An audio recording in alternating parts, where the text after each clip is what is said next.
Welcome everyone. आज के इस लेक्चर में आप सभी का स्वागत है।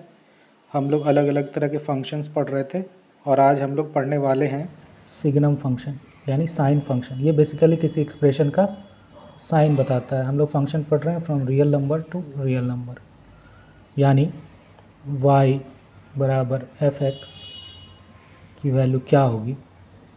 तो इसका वैल्यू क्या लेता है, ये 1 लेता है, 0 लेता है और -1 लेता है। साइन बता रहा है, ये साइन है, वैल्यू कुछ नहीं है। यानी अगर x ग्रेटर देन 0 है तो इसकी साइन प्लस पॉजिटिव है यानी +1।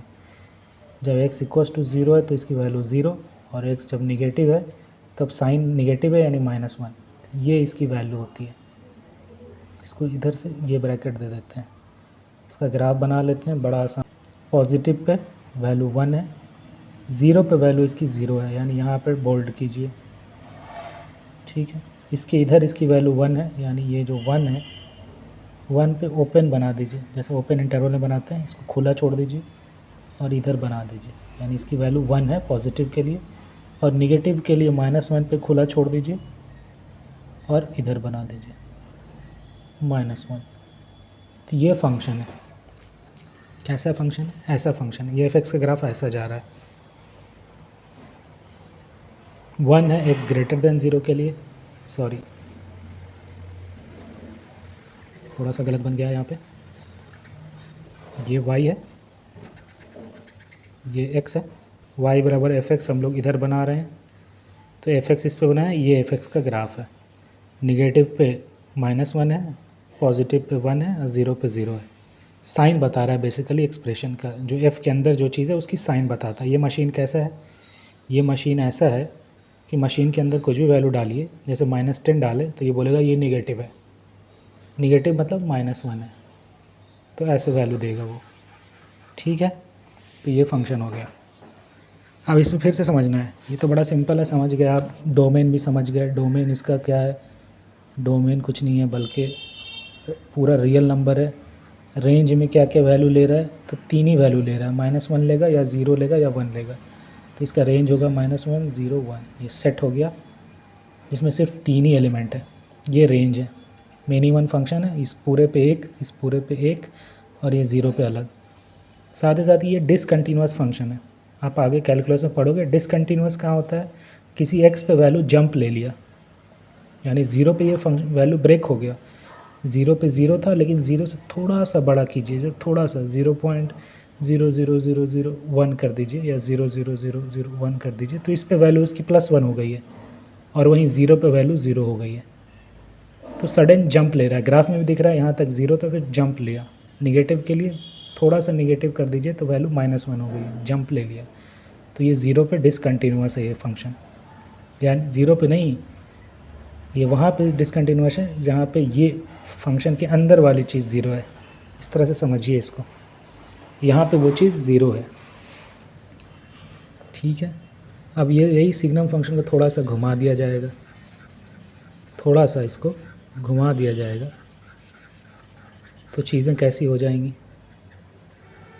जैसे अब कह दे y equals to F of signum function जो है वो सिग्नम को ऐसे जनरली लिखते हैं, सिग्नम ऑफ x-5 है। अब इसका डोमेन रेंज तो चेंज होगा नहीं,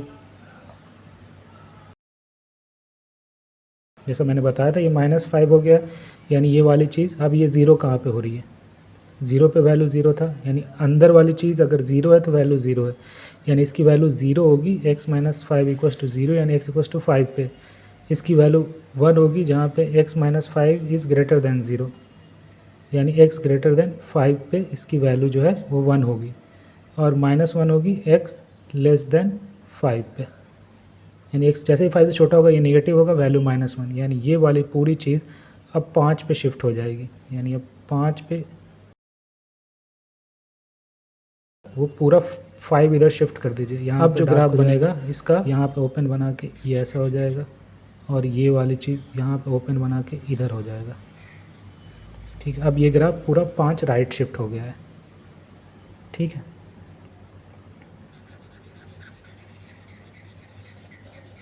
वहीं अगर सिग्नम ऑफ फंक्शन जो बता दिया वो सिग्नम ऑफ एक्स स्क्वायर कह दे कोई है, तो इसकी वैल्यू एक तो 1 होगी जब x ग्रेटर देन 0 हो या x लेस देन 0 हो। दोनों पे वैल्यू पॉजिटिव ही देगा, वैल्यू 1 ही आएगी, है ना। अंदर वाला जब वैल्यू 1 होगा जब एक्स स्क्वायर ग्रेटर देन 0 है, और एक्स स्क्वायर ग्रेटर देन 0 का कहने का मतलब x आइदर ग्रेटर 0 हो या x लेस 0 हो। इस पे वैल्यू 1 होगी और 0 पे वैल्यू 0 होगी, निगेटिव कभी वैल्यू होगी नहीं। तो सिग्नम एक्स स्क्वायर का जो रेंज होगा वो 0 और 1 हो जाएगा। तो उसको उस हिसाब से अपन बस चीज़ों को समझ लीजिए। ऐसे समझना है कि f के अंदर जो चीज़ है, जो इनपुट ले रहा है, वो इनपुट अगर पॉजिटिव है तो 1 होगा, वो इनपुट अगर 0 है तो 0 होगा, वो इनपुट अगर नेगेटिव है तो -1 होगा। यहाँ पे इनपुट ही एक्स स्क्वायर हो गया है, तो इनपुट पॉजिटिव होगा तो 1, इनपुट 0 होगा तो 0। इनपुट कभी नेगेटिव हो ही नहीं रहा है किसी भी x के लिए। -x पे भी पॉजिटिव ही देगा तो वैल्यू प्लस ही आएगी। तो सिग्नम ऑफ एक्स स्क्वायर 1 और 0 होगा। तो ये सब चीज़ें समझनी है। तो एफ एक्स जो सिग्नम फंक्शन है उसको लिखते हैं F X equals to signum sign S G N of X. ठीक है, तो ये सिग्नम फंक्शन है। एक अगला पढ़ना है greatest integer function. Greatest integer function यानी इसको दिखाते हैं y बराबर F X equals to bracket of x। इसका नोटेशन ये है, ब्रैकेट ऑफ x। ये क्या है? Greatest integer function. इसको इस तरह से दिखाते हैं ब्रैकेट में, या इसको सिर्फ इस तरह से भी दिखाते हैं। ठीक है, इसका मतलब होता है ग्रेटेस्ट इंटीजर, यानी इसका जो भी वैल्यू आएगा वो इंटीजर होगा, यानी greatest integer less than number x। इसकी वैल्यू क्या होती है? ग्रेटेस्ट इंटीजर जो x से छोटा हो। यानी सपोज़ कीजिए x की वैल्यू आपकी 2.8 है, तो इसका greatest integer function of x यानी ग्रेटेस्ट इंटीजर ऑफ 2.8 क्या होगा? सबसे बड़ा इंटीजर जो 2.8 से छोटा है वो क्या है? 2 है। सबसे बड़ा इंटीजर जो 2.8 से छोटा है वो क्या है? 2 है। 1 नहीं है, 1 से बड़ा 2 है, जो इससे छोटा है तो 2 होगा इसका वैल्यू। उसी तरह ग्रेटेस्ट इंटीजर फंक्शन ऑफ 2.5 ये भी 2 होगा।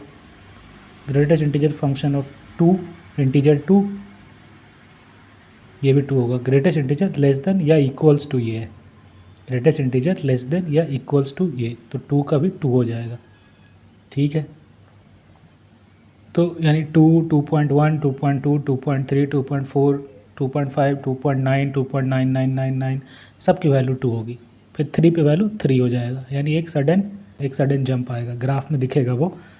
उसी तरह अगर सपोज़ कीजिए -2 है तब तो वैल्यू -2 ही होगा, लेकिन जब -2.3 हो तो अब निकालना greatest integer less than this. इससे छोटा क्या होगा इंटीजर?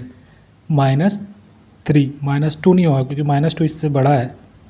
-2 इज़ ग्रेटर देन -2.3, तो greatest integer less than this अब हो जाएगा -3, है ना। और यहाँ -2.9 ये भी -3, तो ये चीज़ हो रही है। ठीक है, नेगेटिव के लिए ये, पॉजिटिव के लिए ऐसा। इसको लिखना है तो ऐसे लिखेंगे एफ एक्स, अगर x जो है वो बिलोंग करता है n, एक इंटीजर है n और n+1 के बीच में है, जिसमें n+1 इंक्लूड मत करो और ये n ले लो, यानी x जो है n और n से n+1 के बीच में है, यानी इंटीजर n और n+1 के बीच में है, तो इसकी वैल्यू होगी क्या? n।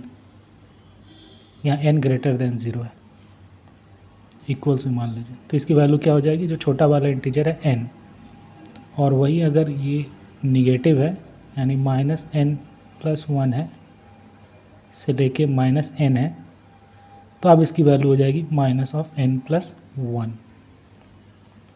ठीक है, इस दोनों के बीच का जो वैल्यू है तो उसका छोटा वाला इंटीजर यानी -n+1 हो जाएगा वैल्यू। इसका ग्राफ कैसा बनेगा?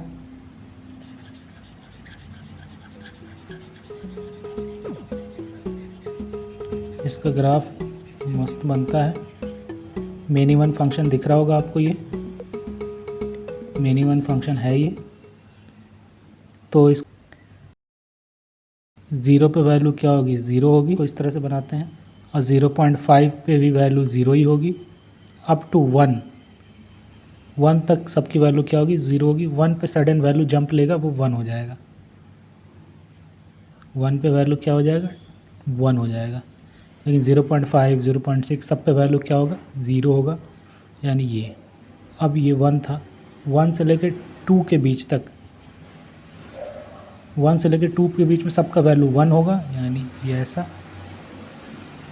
और 2 पे सडन वैल्यू जंप लेगा और 2 पे वैल्यू हो जाएगा यहाँ पे, 2 पे वैल्यू हो जाएगी 2। फिर ये 2 से 3 के बीच में वैल्यू 3 होगी।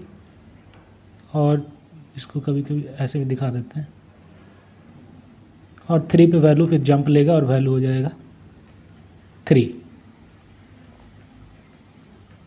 तो ये ऐसा ग्राफ बन रहा है। यानी हर एक इंटरवल 1 के बाद 1 का इंटरवल है। तो 0 से 2 के बीच में वैल्यू, 0 से 1 के बीच में वैल्यू 0 थी, 1 से 2 के बीच में वैल्यू 1 थी, से 2 से 3 के बीच में वैल्यू 2 थी, 3 पे 3 हो गया। तो ये इस तरह का ब्रोकन ग्राफ बनता है। उसी तरह नेगेटिव, 0 से -1 के बीच में वैल्यू -1 थी, यानी यहाँ पे फिर से 0 पे तो 0 है, लेकिन यहाँ पे ओपन रखता हूँ। और जैसे ही -1 हुआ तो -1 पे वैल्यू -1 हो गई। फिर -1 से -2 तक वैल्यू, -2 पे वैल्यू -2 हो गई है। और -1 से जैसे ही थोड़ा सा छोटा हुआ तो वैल्यू क्या हो गया, -2, यानी ये। फिर यहाँ पे -3 पे वैल्यू -3 और ये। तो इस तरह का ग्राफ बन के आ रहा है। ग्रेटेस्ट इंटीजर फंक्शन ग्राफ ऐसा बनेगा। ठीक है, तो इसका डोमेन में कोई दिक्कत नहीं है, डोमेन R होगा, पूरे के पूरे रियल नंबर पर डिफाइंड है। और इसका रेंज क्या होगा, रेंज इसका हो जाएगा इंटीजर Z, 0, 0, 1, 2, 3, -1, -2, -3, यानी इसका रेंज है इंटीजर। और इसका डोमेन है R, इसलिए इसको बोलते हैं इंटीजर फंक्शन, क्योंकि इसका डोमेन क्या है, इंटीजर है। ठीक है, इसको ऐसे दिखाते हैं या ऐसे भी दिखाते हैं। फ्लोर ऑफ x, ये भी समझ में आ ही गया होगा आपको। अगर इंटीजर n और n+1 के बीच में वैल्यू है तो वैल्यू होगा छोटा वाला इंटीजर n, ये n इंक्लूडेड इधर है फ्लोर में। उसी तरह अगर नेगेटिव में है तो छोटा वाला नेगेटिव नंबर। ये ग्राफ है उसका। अच्छा, यहाँ पे n जो है वो क्या है, n बिलोंग्स टू 0 होगा या फिर पॉजिटिव इंटीजर। पॉजिटिव इंटीजर यानी 1, 2, 3, 4, 5 चलता जाएगा, और 0 तो n ये होगा, ये होगा। तो ये पूरा का पूरा डोमेन है R, पूरा का पूरा रियल नंबर इस दोनों से कवर हो जा रहा है। जैसे n 0 से स्टार्ट होगा तो 0 से 1 हुआ, 1 इसमें नहीं इंक्लूड किए। अगले इंटरवल में जब n 1 होगा तो 1 से 2 होगा, तब 1 इंक्लूड हो जाएगा। तो यानी इंटरवल हम लोग बना रहे हैं डोमेन का 0 से 1, फिर 1 से 2 का इंटरवल, फिर 2 से 3 का इंटरवल। ठीक है, तो इस तरह का हम लोग इंटरवल बना रहे हैं। उसी तरह नेगेटिव इंटरवल, पहला इंटरवल है 0 से -1, 0 से -1, फिर -1 से -2, तो ये पूरा का पूरा रियल नंबर कवर हो रहा है। तो इस तरह का है डोमेन। ठीक है, अगर इसका ग्राफ अगर ऑफिशियल देखना है अच्छे से तो आपको दिखा दूँ मैं। ये आपका ग्रेटेस्ट इंटीजर फंक्शन का ग्राफ है। इसमें देखिए 0 से 1 के बीच में वैल्यू 0 है, 0 पे 0 है, यहाँ पे ओपन किया हुआ है। सो फिर 1 पे वैल्यू यहाँ पे ओपन था, 1 हो गया है, 1 पे वैल्यू 1 होगा। और 1 से 2 के बीच में सभी x का वैल्यू 1 ही है, यानी 1.4 पे भी 1, 1.9 पे भी 1, 1 से 2 के बीच में सभी पे वैल्यू 1 है, क्योंकि सबसे छोटा इंटीजर जो इसके क्लोज है वो क्या है, 1 है। उसी तरह 2 और 3 के बीच का वैल्यू 2 होगा, यानी यहाँ 2 यहाँ पे ओपन हो गया, यहाँ 2 से 3 के बीच का वैल्यू 2 है। उसी तरह 3 से 4 के बीच का वैल्यू 3 है। उसी तरह 0 से -1 के सबसे छोटा इंटीजर क्या है, -1 है इसके क्लोजेस्ट। -1 से -2 के बीच में -2 है, -2 से -3 के बीच में, यानी इस पॉइंट जो समझ लीजिए है, तो इससे छोटा इंटीजर जो इसके क्लोजेस्ट है, इससे छोटा इधर वाला लेंगे, इधर वाला नहीं, तो ये हो गया। तो इसकी वैल्यू वही वाली हो जाएगी 3, -3, तो ये पूरे पे वैल्यू -3। उसी तरह -3 और -4 के बीच में पूरे पे वैल्यू -4 छोटा वाला, तो ये आपका ग्रेटेस्ट इंटीजर फंक्शन है GIF। ठीक है, ग्रेटेस्ट इंटीजर फंक्शन का एक क्वेश्चन डिस्कस कर लेते हैं। क्वेश्चन दिया हुआ है कि आपका ग्रेटेस्ट इंटीजर फंक्शन है 1/5 plus 1/1000 greatest integer function plus dot dot dot dot dot plus 1/5 plus 999/1000। ये इसकी वैल्यू क्या होगी ये पूछ रहा है। यानी 1/5 प्लस 1/1000 होगा, अगला टर्म होगा 1/5 प्लस 2/1000, उसका अगला टर्म होगा प्लस 3/1000 और डॉट डॉट डॉट करके 999/1000 है। तो इसकी वैल्यू पूछ रहा है कि क्या होगा। तो इसको निकालते हैं, करना कुछ नहीं है, बस इसको जोड़ लेना है इसकी सबकी वैल्यू। अब ये है 1/5 यानी 0.2 प्लस 1/1000 मतलब 0.001, यानी इसकी वैल्यू है 0.201, है ना। इस इंटीजर फंक्शन के अंदर क्या है 0.201। उसी तरह अगला हो जाएगा जब ये 2/1000 होगा तो 0.202 plus dot dot dot dot ये चलता जाएगा। आखिरी क्या है 0.2 प्लस 0.999, यानी ये क्या है 0.9 या 9 रह गया, 9 2 11 हाथ पर आए 1.199, है ना। ये वैल्यू क्या है 1.199। अब देखिए कि इसको हटा देता हूँ, ये चीज़ यही लिखी हुई है 0.201 प्लस 0.202 से लेते हुए 1.199, यानी टोटल कितने टर्म है 1 से लेके 999 ऐसे टर्म है ना, ऐसे 999 टर्म है। अब देखिए ये 0 से 1 के बीच में तो इसकी वैल्यू तो 0 हो गई, ये भी 0 से 1 के बीच में है तो इसकी वैल्यू 0 हो गई। तो ऐसे ही dot dot plus dot dot dot dot dot plus एक आया होगा 0.999, वहाँ तक वैल्यू 0 ही मिलती रहेगी, है ना। वहाँ तक सारी वैल्यू 0 मिलेगी। उसके बाद फिर अगला हो गया होगा प्लस 1.000, फिर उसके बाद अगला हो गया होगा 1.001 plus dot dot dot dot, है ना। ये किस पे हो रहा होगा, ये होगा आपका 0.2 में 799 जोड़ेंगे तब ये हो रहा होगा, जब ये होगा 1/5 प्लस 799/1000, यानी 0.2 प्लस 0.799, तो ये हो गया 0.999। तो यहाँ तक 0 होगा और यहाँ से वैल्यू फिर 1 मिलनी शुरू होगी। तो यहाँ से हमारी काउंटिंग में कुछ मिलेगा, 1.00 पे 1 मिलेगा, फिर 1.001 पे 1 मिलेगा, प्लस डॉट डॉट डॉट यहाँ तक 1 ही मिलेगा। तो टोटल कितने टर्म है, कितनी बार 1 आ रहा है 1 से लेके 199 तक, यानी 199 अब प्लस ये 1 200, तो इसकी वैल्यू क्या होगी 200। ठीक है, आसान सा क्वेश्चन है, आप इसको सीधा भी जोड़ सकते थे। इसकी वैल्यू 1.199 हो रही है तो 1.999 1.00 से मिलना शुरू होगा, तो यानी सीधा 200।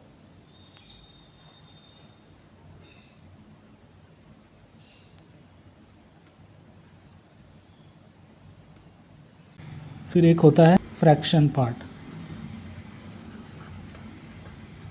Fraction part function.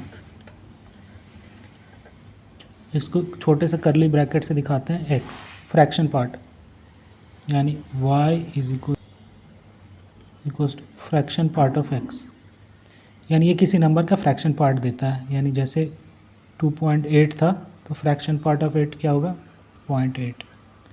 उसी तरह 6.3 था तो फ्रैक्शन पार्ट ऑफ 6.3 0.3। तीन फ्रैक्शन पार्ट ऑफ -1.2 क्या होगा, ये हो जाता है 0.8। फ्रैक्शन पार्ट ऑफ -0.3 क्या होगा, ये हो जाता है 0.7। यानी इससे छोटा इंटीजर से इसकी दूरी क्या है, यानी 2.8 से जो छोटा इंटीजर है क्या है 2 है, उससे इसकी दूरी क्या है 0.8। 6.3 से जो सबसे छोटा इंटीजर है 6 है, उससे इसकी दूरी क्या है 0.3। उसी तरह -1.2 से छोटा इंटीजर क्या है, -2 है, तो -2 से इसकी दूरी 0.8, -1 से इसकी दूरी 0.7, तो ये होता है फ्रैक्शन पार्ट। इसका ग्राफ कैसा बनेगा, इसका ग्राफ यानी इसका ग्राफ बनता है ऐसा, 0 पे फ्रैक्शन पार्ट 0 है और 1 पे ओपन रहेगा, इसकी वैल्यू आएगी 0 से 1 के बीच में, y = x का ग्राफ रहेगा, 0.5 पे 0.5, 0.9 पे 0.9, और जैसे ही 1 पहुंचा तो 1 पे ये ओपन हो जाएगा और 1 पे इसकी वैल्यू 0 हो जाएगी।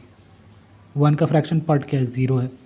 फिर वैसे ही चलेगा और फिर 2 पे वैल्यू फिर ओपन हो जाएगी, 2 पे वैल्यू इसकी फिर 0 है। फिर ऐसा चलेगा, 3 पे उसकी वैल्यू क्या है, फिर 0 हो जाएगी, 3 का फ्रैक्शन पार्ट 0 है, फिर यहाँ आ जाएगा। ठीक है, उसी तरह 0 से -1 के बीच का वैल्यू क्या होगा, 0 पे वैल्यू 0 है, जैसे ही इधर का वैल्यू आया तो इसका थोड़ा सा इधर लेफ़्ट आया तो उसकी वैल्यू ये वाली हो जाएगी, -1 पे वैल्यू 0 है और यहाँ पे ओपन, तो -0.5 पे वैल्यू क्या है, -0.1 पे 0.9। ठीक है, उसी तरह फिर -2 पे यहाँ हो जाएगी वैल्यू, और -1 से जैसे ही थोड़ा सा छोटा हुए तो ऐसा, -1 पे वैल्यू 0, तो इसका ग्राफ ऐसा बन रहा है। ठीक है, और ये क्या है, ये वाला पोर्शन जो ओपन है ये 1 है। फ्रैक्शन पार्ट जो भी आएगा वो हमेशा 1 से छोटा आएगा, यानी ये ऊपर वाला पॉइंट क्या है, ये y = 1 लाइन है जो कभी रीच नहीं हो रहा है, यहाँ पे हमेशा खुला हुआ है। तो इसका डोमेन तो क्या है, डोमेन तो इसका R ही है, सारे पे डिफाइंड है, और रेंज जो इसका है वो 0 तो लेगा लेकिन 1 कभी नहीं लेगा, यानी फ्रैक्शन पार्ट 0 तो हो सकता है लेकिन 1 फ्रैक्शन पार्ट कभी हो ही नहीं सकता किसी का। तो 0 to 1, 1 पे ओपन, 0 पे क्लोज्ड, तो ये आपका रेंज आ गया। फ्रैक्शन पार्ट ऑफ x क्या होता है, अब इसको देख के आपको ये समझ में आ रहा होगा, 2-3 चीज़ आप समझने वाली है यहाँ पे, 2-3 ऑब्जर्वेशन हमेशा करना चाहिए पढ़ने के बाद। ये मैं आपको बताया भी था कि क्वेश्चन क्यों नहीं सॉल्व होते हैं, क्योंकि हम ऑब्ज़र्व नहीं करते हैं। ये थ्योरी मेरी कंप्लीट हो गई, अब मैं आपको ऑब्जर्वेशन बता रहा हूँ। एक, fraction part of x is always greater या इक्वल्स टू 0।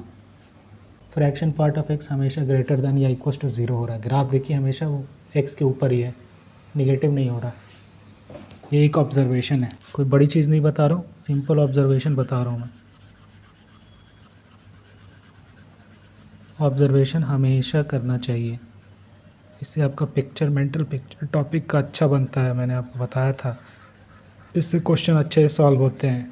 थ्योरी आपकी कंप्लीट हो गई, अब ऑब्जर्वेशन है। एक ऑब्जर्वेशन ये आया कि फ्रैक्शन पार्ट ऑफ x हमेशा ग्रेटर देन इक्वल्स टू 0 होगा।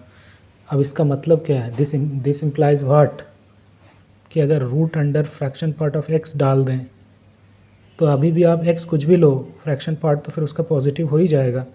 तो अब इसका डोमेन अगर फंक्शन को ये बना दें तो इसका डोमेन R हो जाएगा,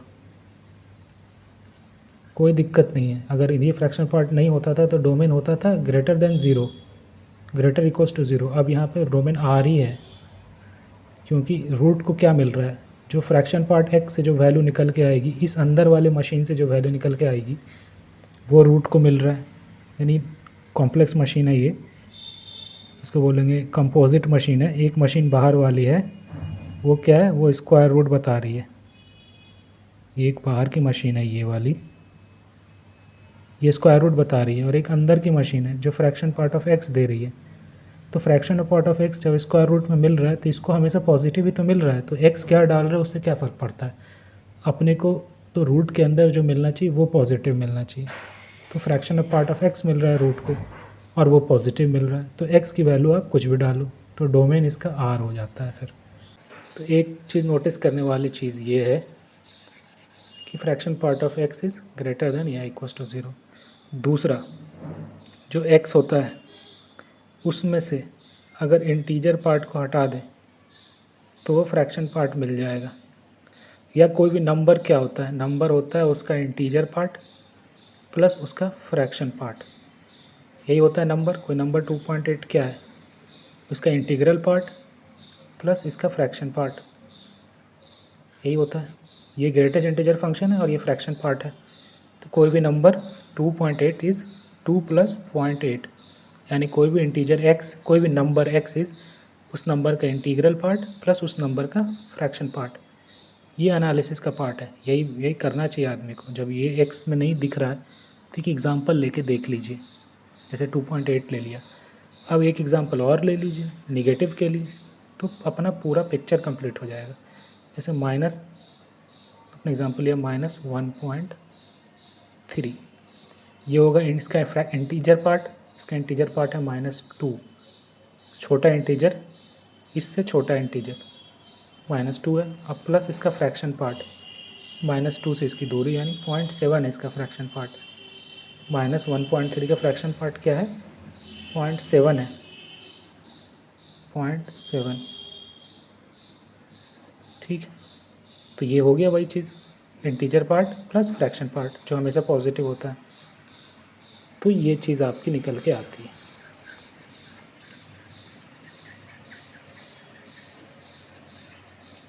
यानी कोई भी number x is equal to उसका इंटीग्रल पार्ट प्लस उसका फ्रैक्शन पार्ट। और फ्रैक्शन पार्ट की जो रेंज है वो 0 to 1 है, 1 इंक्लूडेड नहीं है, 0 इंक्लूडेड है। ये उसका ग्राफ है। आई होप कि समझ में आ गया होगा फ्रैक्शन पार्ट, ज़्यादा कुछ नहीं है।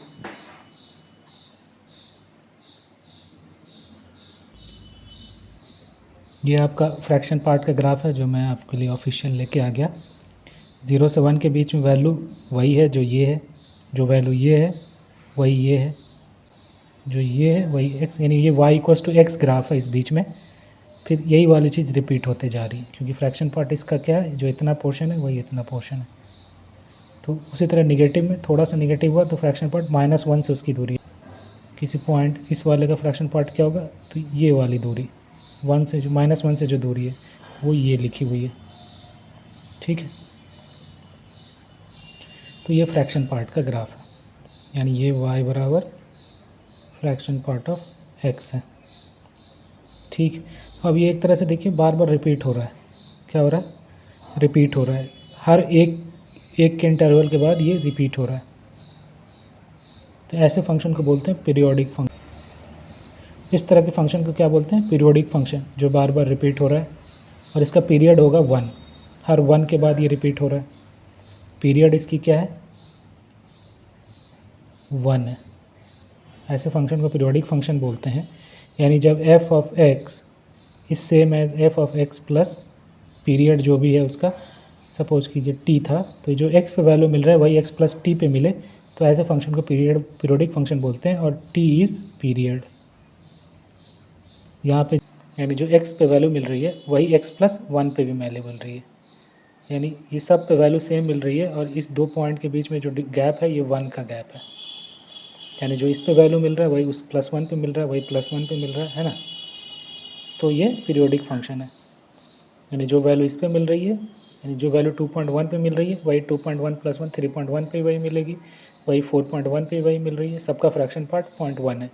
तो एक के गैप पे वैल्यू रिपीट हो रही है, तो ऐसे फंक्शन को बोलते हैं पीरियोडिक फंक्शन। और जो स्मॉलेस्ट x जिसके बाद उस इंटरवल के बाद फिर वैल्यू वही मिले तो पीरियड होता है स्मॉलेस्ट x। यहाँ f ऑफ, यहाँ देखिए यहाँ f ऑफ x और f ऑफ x प्लस 2 भी वही होगा, f of x plus f of x plus 4 भी वही होगा। As a matter of fact f of x plus कोई भी इंटीजर वही वैल्यू होगा, लेकिन ये जो सबसे छोटा होता है वो पीरियड कहलाता है, यानी f of x plus f of x plus 1, ये 1 उसका पीरियड होगा, 0 नहीं, 0 तो किसी भी साथ जोड़ दीजिए तो हर फंक्शन पीरियोडिक हो गया, 1 हो गया उसका पीरियड। और एक चीज़ और जो बताया, x is equals to integer part of x plus fraction part of x।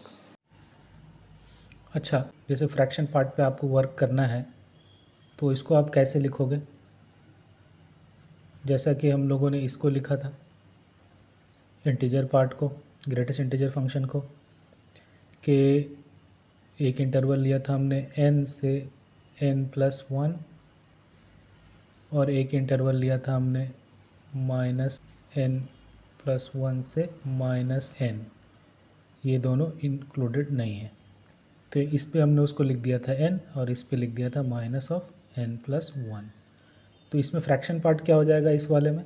इसमें फ्रैक्शन पार्ट हो जाएगा जो भी x है -n, ठीक है। और इसमें फ्रैक्शन पार्ट क्या हो जाएगा? x -(-n+1), यानी ये हो जाएगा x +(n+1).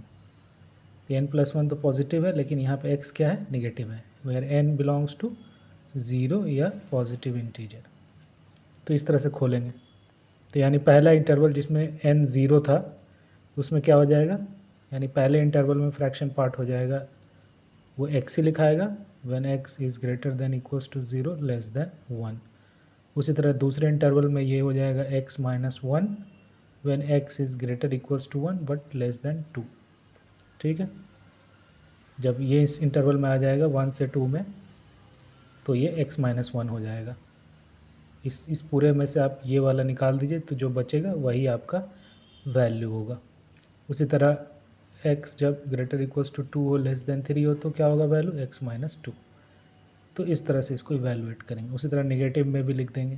नेगेटिव में क्या लिखेंगे? नेगेटिव में लिखना हो तो फ्रैक्शन पार्ट को ये होगा x of +1 when x is less 0 but greater equals to -1। इस वाले में इससे देखिए x प्लस ऑफ n+1, तो यहाँ पे इंटरवल क्या है? n 0 है, यानी x +1। उसी तरह जब x greater than equals to -2 हो, लेस देन -1 हो, यानी इधर हो गया, तो अब इसकी वैल्यू हो जाएगी x +2। तो इस तरह से हम लोग लिखेंगे और फिर हर इंटरवल में इवैल्यूएट करना होगा, ठीक है। आज के लिए बस इतना ही। Thank you.